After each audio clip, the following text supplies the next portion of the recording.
November 27, 2007. The courtroom in Wisconsin fell silent as Steven Avery stood before the judge. The man who had once walked free after DNA proved his innocence was now facing a verdict that would define the rest of his existence. What the judge delivered was not simply a punishment, it was the beginning of a sentence many believe is far worse than death itself. When the cameras stopped and the headlines faded, Avery vanished into a system built for permanent confinement, yet the world never truly stopped watching. He received life in prison without the possibility of parole for the murder of Theresa Halbach, a sentence that ensured he would spend every remaining year behind bars with no future hearing, no second chance, and no legal pathway back to freedom. The message was unmistakable. Steven Avery would die in prison. For some, this ruling represented long-awaited justice. For others, it echoed the same failures that had already stolen 18 years of his life. Many argue that execution would have offered a clear ending, while life without release condemns a person to decades of slow psychological erosion and quiet decay inside those walls. Time does not heal, it stretches, it fractures, it erases identity one day at a time. By the end of this video, you will understand why Avery's existence in that world might be more punishing than any execution the state could have ordered. I want you to tell me in the comments whether you believe this is justice or something more disturbing. But first,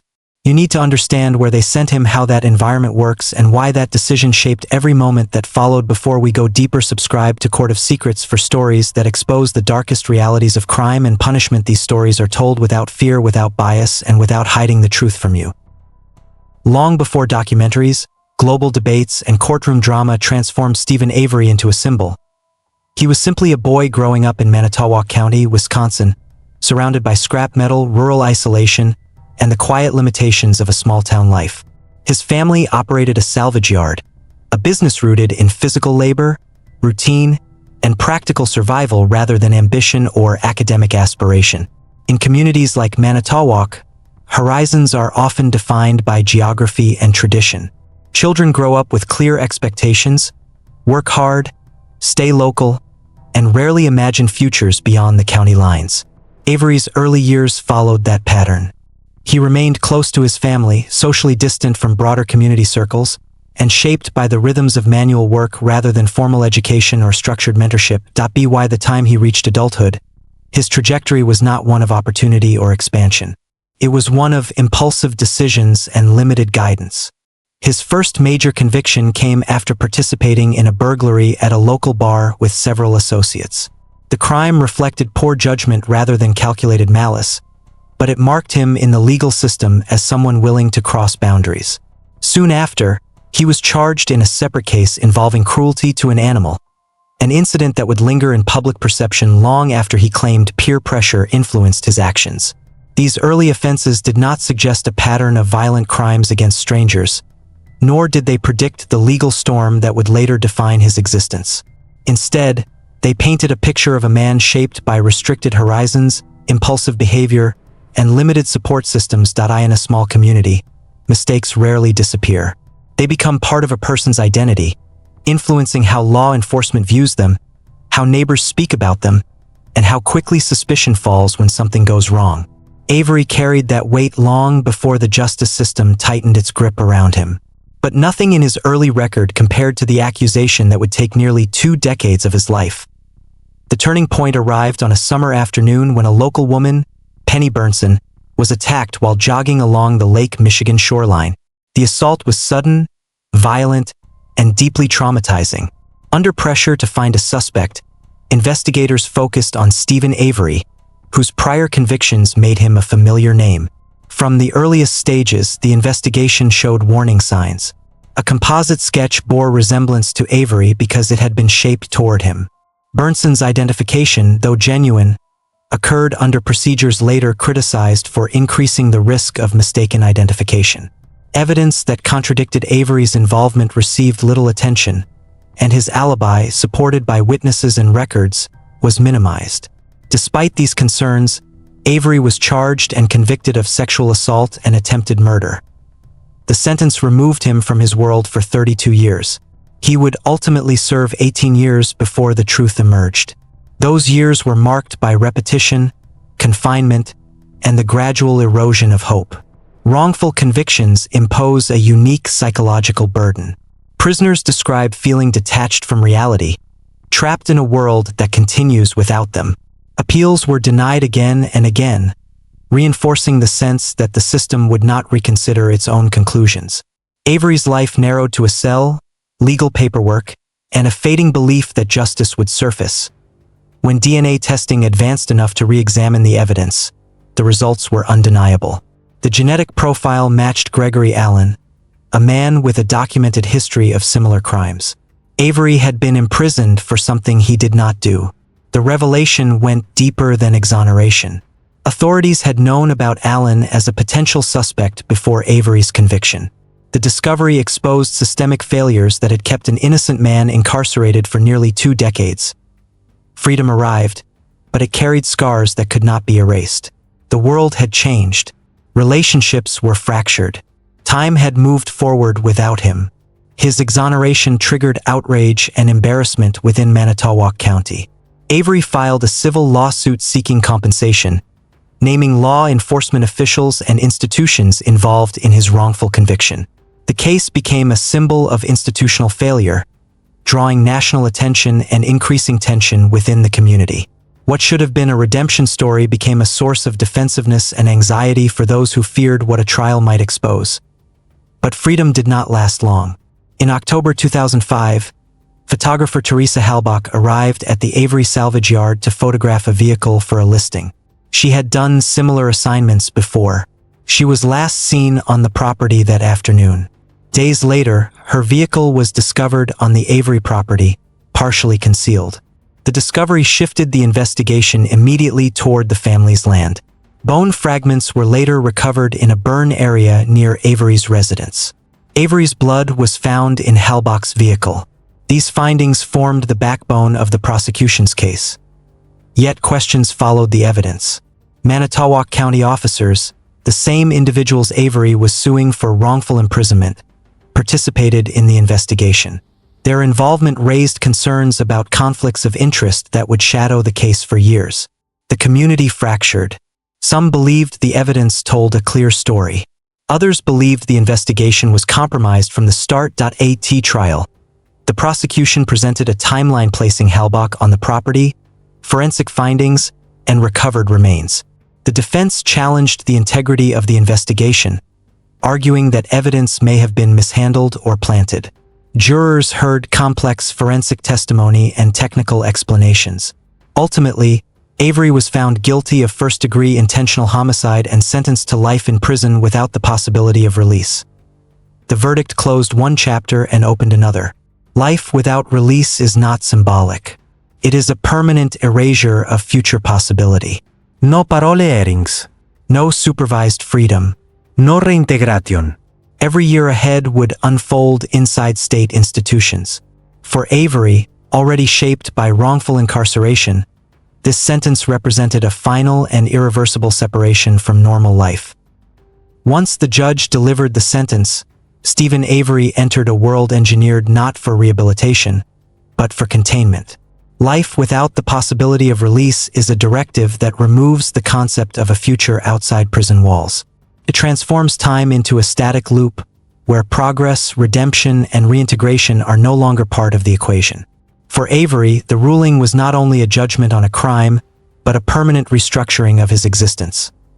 The Wisconsin Department of Corrections processed him into maximum security custody, beginning a sequence of institutional placements that would define his daily reality. His early confinement at the Wisconsin Secure Program facility introduced him to a highly controlled environment where movement, communication, and interaction were tightly regulated. Classification assessments determined where he could be housed, how often he could leave his unit, and what privileges he could access. Every decision was shaped by risk assessments, security concerns, and administrative protocols designed for long-term incarceration. After several years, Avery was transferred to Waupun Correctional Institution, another high-security environment with its own routines and structural hierarchy. Transfers do not represent progress for prisoners serving life without release. They are logistical adjustments within a closed system, requiring adaptation to new layouts, staff, and inmate populations. Later, he was relocated to Fox Lake Correctional Institution, a medium-security facility with slightly less restrictive conditions, but still governed by strict institutional rules. In each location, his high-profile status influenced housing decisions, supervision levels, and access to programs. Inside these facilities, a prison cell is designed for function rather than comfort. Avery's living space consists of a bed, a small desk or shelf, a combined sink and toilet unit, and limited storage for personal belongings. Surfaces are durable, lighting is fixed, and privacy is minimal. The design prioritizes security and durability over personal expression, reinforcing the message that individuality is secondary to containment. Daily life follows a rigid schedule shaped by institutional counts, meal times, and designated recreation periods. Counts occur multiple times a day, requiring inmates to stand by their bunks while staff verify their presence. Meals may be eaten in a dining hall or delivered to the cell depending on security level and institutional policy. Recreation, when permitted, may involve a yard, a gymnasium, or indoor space, always monitored by staff. These intervals offer brief changes in environment but do not break the cycle of confinement. Communication with the outside world is controlled and documented. Phone calls are recorded. Mail is screened. Visits are structured under observation. For a high-profile inmate like Avery, every form of contact carries additional scrutiny. The result is connection without spontaneity, contact without privacy, and relationships filtered through institutional procedures. Over time, the psychological effects of this routine accumulate. Days blur together. Seasons pass unnoticed. Personal milestones occur without physical presence. The consistency that institutions rely on to maintain order can become disorienting when stretched across decades. For someone serving life without release, the absence of a terminal point reshapes how time is experienced. Each day mirrors the last, and the future offers no deviation from the present.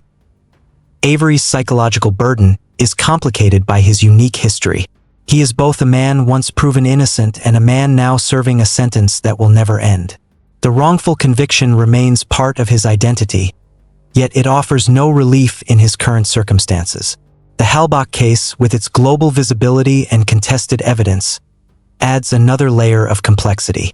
He exists at the intersection of error and finality, a position few inmates ever occupy. Public attention intensified dramatically with the release of the documentary Making a Murderer. The series revisited his wrongful conviction and re-examined the Halbach case, presenting questions and interpretations to a worldwide audience. What had been a regional controversy transformed into an international debate. Millions of viewers formed opinions, discussed theories, and questioned the legitimacy of the investigation and trial. This attention changed the nature of Avery's incarceration. Supporters sent letters expressing belief in his innocence and urging continued legal efforts. Critics sent messages condemning him and focusing on the emotional impact of the crime. The volume of correspondence reflected a public deeply divided over his guilt, the evidence, and the justice system itself. Even within prison, his notoriety influenced how he was perceived by staff and other inmates. In an environment where reputation matters, Avery's identity became impossible to separate from his case. The documentary did not alter his sentence, but it ensured his story remained in the public consciousness. His life became a symbol in debates about wrongful convictions, investigative integrity, and systemic bias. Whether viewed as a victim of institutional failure or a convicted murderer whose guilt was established beyond reasonable doubt, he remained under constant observation by the public. Legal battles continued after the conviction. Avery's legal team pursued post-conviction motions challenging evidence handling, investigative procedures, and forensic interpretations. Attorney Kathleen Zellner became a central figure, filing extensive motions and appeals. These filings raised questions about potential evidence contamination, conflicts of interest, and forensic testing methods. One prominent issue involved EDTA testing, used to determine whether blood could have been planted from a preserved vial. Other arguments focused on how certain pieces of evidence were discovered and who was present during searches. Courts reviewed these claims and repeatedly upheld the conviction, citing procedural rules and the trial record. Each denial closed a legal pathway, narrowing the options available for future challenges. For Avery, the appeals process created a rhythm distinct from daily prison life. Legal updates arrived sporadically, offering brief moments of hope followed by disappointment. The cycle of filing, waiting, and denial became its own psychological experience, Layered on top of confinement, long-term incarceration reshapes cognition, identity, and emotional processing. The absence of autonomy, the restriction of movement, and the narrowing of identity to a single case exert persistent pressure. For Avery, the tension between hope and permanence is intensified by his history. He has experienced freedom restored and then removed again, a psychological trajectory few inmates endure. Inside prison, coping mechanisms vary. Some focus on routine. Others immerse themselves in legal work, correspondence, or limited educational programs. For Avery, the appeals process likely functions as both purpose and burden. It provides structure and a sense of agency, but also repeatedly exposes him to the reality of denial. The public dimension adds another layer. Few inmates live with the knowledge that their case is dissected globally, with every development analyzed and debated. This visibility can amplify stress, as identity becomes inseparable from public narrative. Avery's existence is not only shaped by institutional rules, but by the perceptions and arguments of millions who will never meet him to end the monotony of prison life. These pressures converge. The past remains unresolved, the present is constrained, and the future offers no change. It is a form of existence defined not only by confinement, but by unresolved questions about justice, error, and permanence. For someone serving life without the possibility of release, time becomes a psychological landscape rather than a measurable quantity. Days are no longer steps toward anything. They are repetitions inside a system designed to continue indefinitely. For Steven Avery, this reality is layered with contradictions that few inmates experience. He is a man once proven innocent, now permanently confined for a crime that continues to divide public opinion. The coexistence of these identities creates a mental environment that is difficult to reconcile. Long-term incarceration alters how the mind processes purpose, identity, and hope. The absence of a future outside prison walls reshapes how individuals perceive their own existence. Goals become abstract. Personal growth becomes internal rather than external. The external world becomes distant, evolving without the individual's participation. For Avery, the contrast between his brief return to freedom and his current sentence amplifies this disconnect. He experienced life beyond confinement, only to have it removed again in its entirety. The psychological strain of this trajectory is compounded by constant public scrutiny. Few inmates become the subject of documentaries, debates, and global discussions. Avery's case is taught in criminal justice courses, analyzed by legal experts, and debated across media platforms. Supporters frame him as a symbol of systemic failure. Critics view him as a convicted murderer whose guilt was proven in court. The public narrative never settles, and the ambiguity becomes part of his daily reality. Inside prison, identity often becomes simplified. Individuals are categorized by their crimes, their sentences, and their institutional behavior. For Avery, categorization is more complex. He is a high-profile inmate with a wrongful conviction history, a contested homicide conviction, and an ongoing legal narrative. This complexity influences how staff, other inmates, and the public perceive him. It also influences how he must perceive himself. The appeals process continues to operate as both lifeline and burden. Legal filings, court rulings, and procedural barriers define a secondary timeline running parallel to prison life. Each motion represents a possibility, however remote, that something could change. Each denial reinforces the permanence of his sentence. Over time, the repeated cycle of hope and rejection can erode emotional resilience. The system provides avenues for challenge, but those avenues narrow with each ruling. For prisoners serving life without release, the concept of aging carries a different meaning. Physical decline, health concerns, and mortality unfold within institutional walls. There are no retirement plans, no family gatherings in private homes, no unstructured moments of autonomy. Medical appointments occur under supervision. Aging occurs within schedules, protocols, and security measures. For Avery, who lost nearly 2 decades to a wrongful conviction, the awareness of time lost may carry additional weight as years continue to accumulate. The environment itself reinforces permanence. Concrete walls, controlled lighting, scheduled movement, and restricted communication create a reality that is both stable and limiting. Stability provides order, but it also removes spontaneity, privacy, and personal control. The monotony becomes a psychological force, shaping perception and emotional response. Over decades, the absence of novelty can dull motivation and distort the perception of time. Yet even within this structure, human connection persists in regulated forms. Letters arrive. Visits occur behind glass or under supervision. Phone calls offer voices without presence. For someone with Avery's profile, each form of contact is filtered through institutional procedures and public interest. Supporters and critics alike reach out, reminding him that his case remains a subject of attention. This attention can be affirming or isolating, depending on how it is experienced. The broader implications of his story extend beyond one individual. Avery's life reflects intersections between wrongful conviction, forensic evidence, investigative procedure, media influence, and public opinion.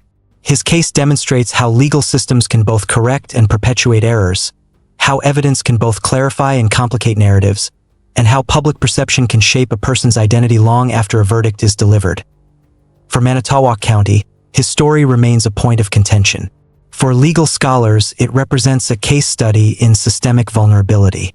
For viewers, it remains an unresolved narrative that resists simple conclusions. And for Avery himself, it is not an abstract debate. It is a daily existence defined by confinement, legal paperwork, and a reputation that exists far beyond prison walls. The sentence he received did not simply remove him from society. It placed him into a system designed to manage individuals expected to die under state supervision. Every policy, schedule, and classification decision operates under the assumption that there will be no reintegration. For someone who once walked free after being proven innocent, this permanence carries a distinct psychological dimension. In this environment, the concept of justice becomes complex. Justice as punishment, justice as accountability, justice as fallibility. Avery's life touches all three interpretations. His wrongful conviction demonstrated systemic failure. His current conviction demonstrates systemic authority. The debate surrounding his guilt or innocence demonstrates systemic uncertainty. Few cases encapsulate these contradictions so completely as years pass. Legal filings may continue, documentaries may fade, and public debates may shift. But the sentence remains unchanged.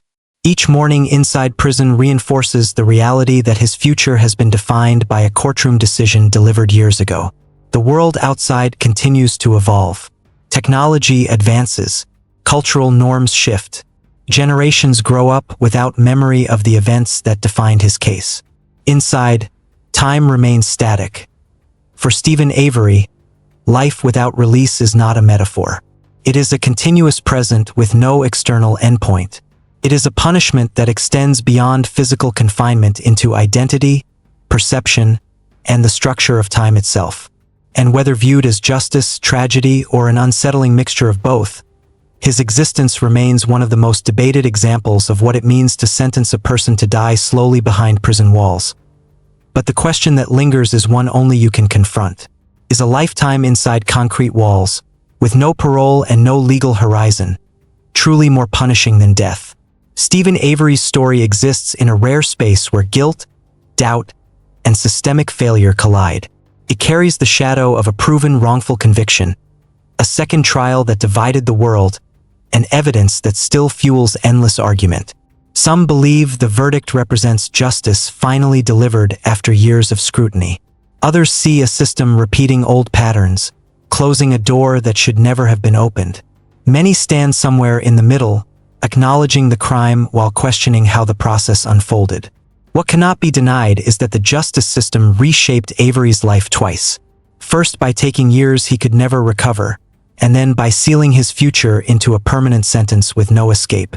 His existence now reflects both outcomes, a living reminder of how law and error can coexist.